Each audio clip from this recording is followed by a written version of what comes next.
Pemirsa, pijat menjadi pilihan sebagian besar orang di Indonesia untuk mengobati berbagai keluhan kesehatan, dari kelelahan hingga penyakit serius seperti patah tulang.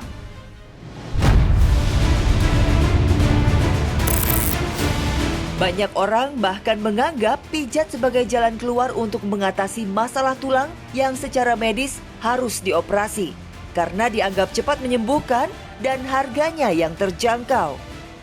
Aku sih ke tradisional karena dari mama akunya emang nyuruh ke tradisional dan lebih cepat sembuh sih ya menurut aku. Tapi kalau ke dokter tuh segala, kadang ada yang suruh operasi atau digipsum atau apa sih, aku nggak, lebih takut ke dokter. Lebih prefer tradisional sih, nggak ada pengalaman tertentu tapi lebih percaya aja sama tradisional, lebih nyaman. Aku sih lebih prefer ke tradisional ya, soalnya takut sama medis. Kenapa?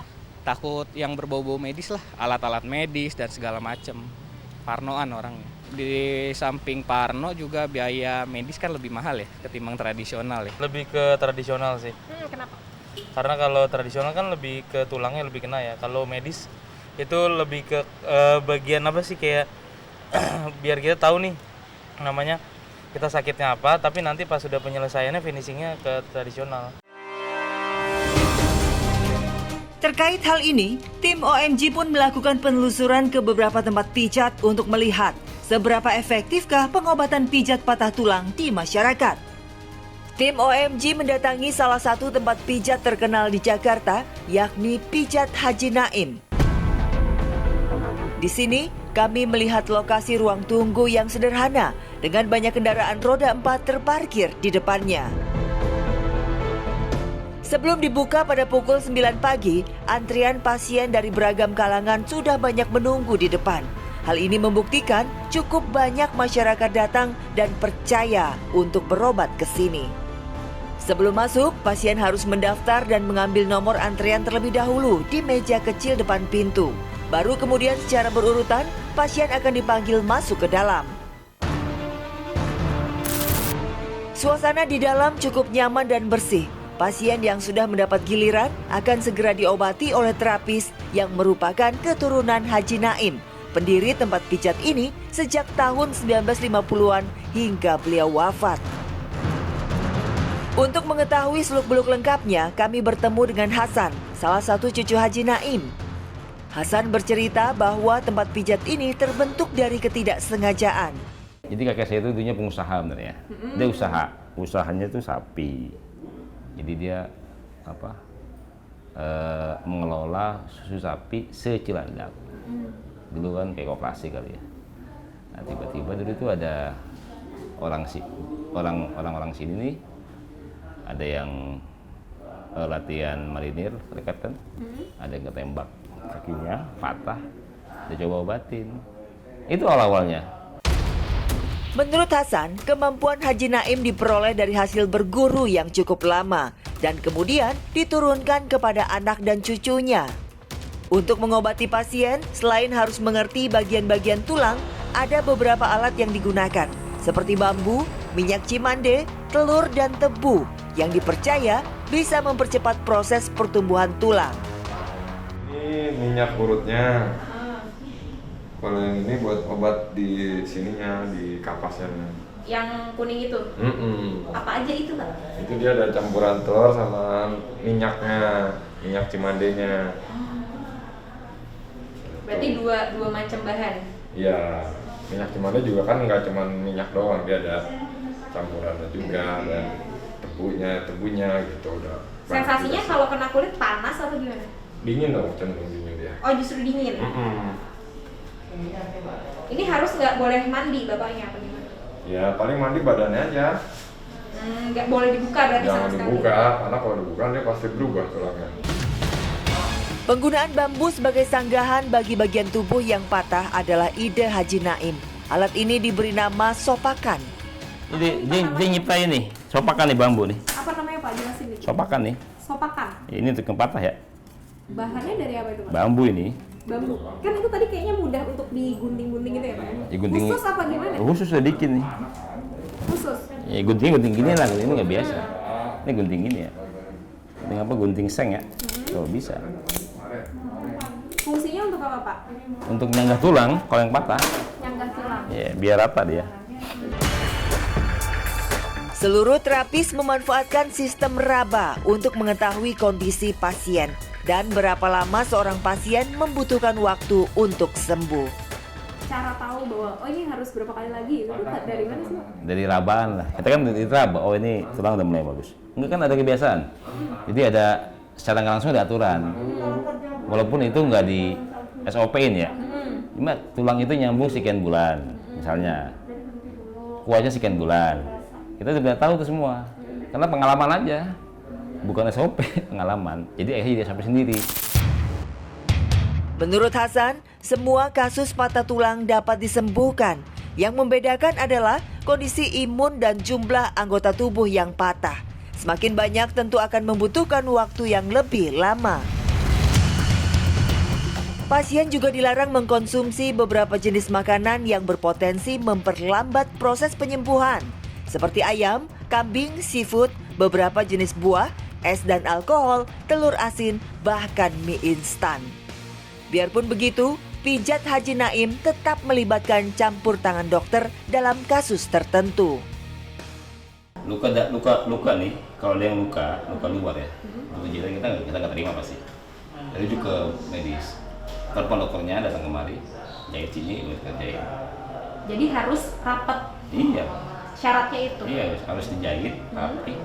Jangan ada kayak rembesan, kita jahit. Infeksi tak beda. Di sini tidak ada batasan usia. Siapa saja yang ingin berobat bisa ditangani oleh terapis. Selain itu, pasien juga tidak dikenakan tarif khusus dan hanya perlu membayar sukarela, sehingga cukup ramah di kantong. Di sini kami bertemu Ova yang putranya mengalami patah tulang akibat jatuh dari motor. Dia maunya ke sini. Maunya ke sini. Tapi kalau ibu emang kalau untuk masalah keseleo atau patah tulang. Iya, pasti ke sini. Kenapa sih Bu pilihnya ke alternatif? Ya, karena emang udah orang pada cerita ya emang udah bagus. Bagus ya. Anak saya kejadian di Gunung Balong, temennya lagi main futsal, tangannya kedenggok, langsung dibawa ke sini sama guru futsalnya. Oh gitu. Jadi saya udah percaya gitu udah, ya. Udah yakin. Ini 2 hari aja sih. Nanti 2 hari buka lagi. Kalau seandainya dalam seminggu itu dia ada rasanya nggak enak, suruh balik lagi gitu aja. Selain Ova, ada Yani yang juga mengajak putranya ke sini karena khawatir jika anaknya harus dioperasi. Kalau saya sih lebih kayak alternatif ya, karena dia langsung ditarik gitu kan, nggak pakai operasi, nggak pakai apa. Memang sih bolak-balik gitu kan. Kalau ada operasi kan dia masih operasi, pasang pen, terus nanti kalau udah itu dibuka lagi, operasi lagi gitu sih. Saya takutnya di situ doang.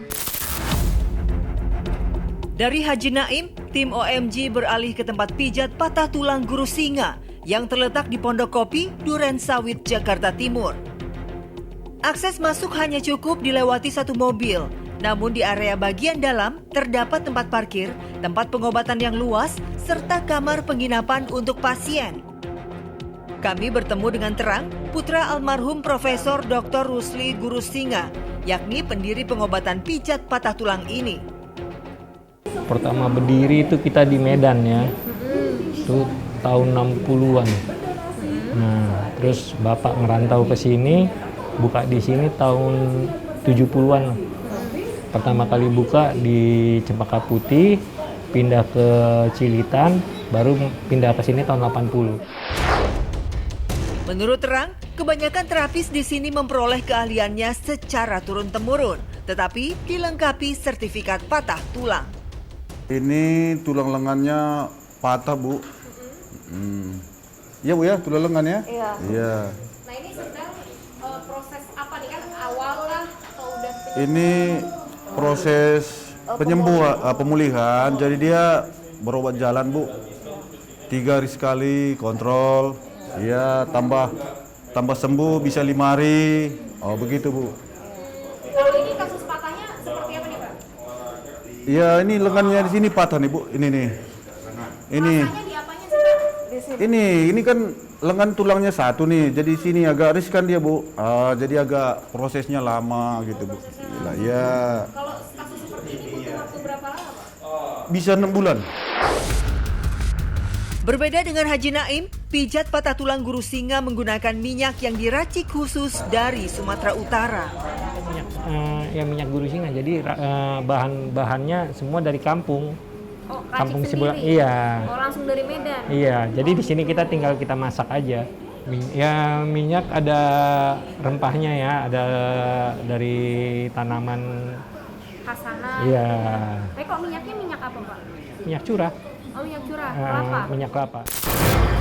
Selain minyak, perbedaan dengan Haji Naim adalah di sini semua pasien dikenakan biaya awal untuk pengobatan berkisar Rp300.000 dan membeli perban seharga Rp60.000.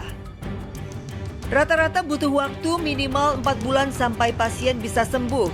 Namun kembali lagi tergantung kepada tingkat keparahan penyakit pasien. Salah satu pasien yang memilih berobat di sini adalah Tuti. Sudah 1 bulan Tuti berobat di sini untuk menyembuhkan patah lengannya. Awalnya jatuh, terus kepleset. Jadi tangan saya posisinya di belakang. Jadi kayak langsung brek, patah jadinya. Berapa bulan berobat di sini? Di sini sih berobatnya sebulan. Karena saya kan jatuhnya di kampung. Jadi saya pengobatan dulu di kampung. Alhamdulillah sih sekarang udah ada perubahan. Jadi dia udah bisa nenteng. Ya paling nggak 5 kilo udah bisa. Terus agak ngangkat dikit bisa. Bagi yang mengalami patah paha dan pinggul harus dirawat inap dan didampingi keluarga. Salah satunya Ibu Kati yang mengalami kecelakaan motor. Sempat ke dokter nggak, Pak? Ke dokter. Terus gimana, Pak? Ya ke dokter kan kita di rongsen. Solusi harus operasi. Tadinya emang BPJS, tapi kan kita ngelihat ininya kan harus komplainnya kan harus jalannya seperti ini. Ya kan kita kejadiannya malam-malam. Oh gitu. Jam 9 malam. Jadi pengen cepat ya, gitu pengen ya? cepet aja. Cuman cara ya ini akhirnya biaya sendiri. Nah ini harus nginep kenapa, Pak, katanya? Ya kalau patah emang diharuskan nginep kalau di sini. Karena patahnya di kaki mungkin? Ya iya, kalau itu patah kan harus ada pengobatan kita kurang tahu lah. Oh gitu. Yang penting kita harus nginep dulu. 5 hari dibuka perban pertama dikontrol tuh. Untuk mengetahui amankah pijat tradisional tulang patah ini, tim OMG pun menanyakan kepada dokter spesialis ortopedi atau spesialis tulang. Menurutnya, pijat tradisional sebagai kearifan lokal di Indonesia boleh dilakukan, asalkan sesuai dengan kondisi pasien. Kalau hanya timbul rasa nggak enak di badan, di sendi, atau kaku, nah itu fasilitas pertama itu masyarakat bisa menggunakan yang sudah tersedia turun-temurun, yang kita bilang ini tuh pijat tradisional atau dukun pijat, atau namanya mungkin di daerah macam-macam itu. Tapi kalau patah sederhana, bentuk tulangnya sendiri masih lurus, kasarnya seperti retak lah gitu ya. Nah itu dengan kita pakai istilahnya, kalau di tradisional dibilang dibidai ya, atau dibebat, atau dikasih penyangga, itu boleh. Pertolongan pertamanya itu boleh, dan kalau itu stabil, kita nggak perlu ngapa-ngapain. Tapi kalau patahnya nyata, kakinya jadi bengkok, bengkak, nah itu sebaiknya kita ke dokter. Pemirsa, pengobatan pijat patah tulang di Indonesia memang sudah menjadi warisan budaya turun-temurun yang dipercaya di masyarakat. Aman tidaknya tergantung pada kita dan harus disesuaikan dengan kondisi tubuh. Jika keluhan dirasa cukup ringan, pengobatan alternatif seperti ini bisa menjadi pilihan. Namun, jika ternyata kondisinya sangat serius, ada baiknya Anda berpikir bijak untuk pergi ke dokter dan melakukan pemeriksaan secara lengkap.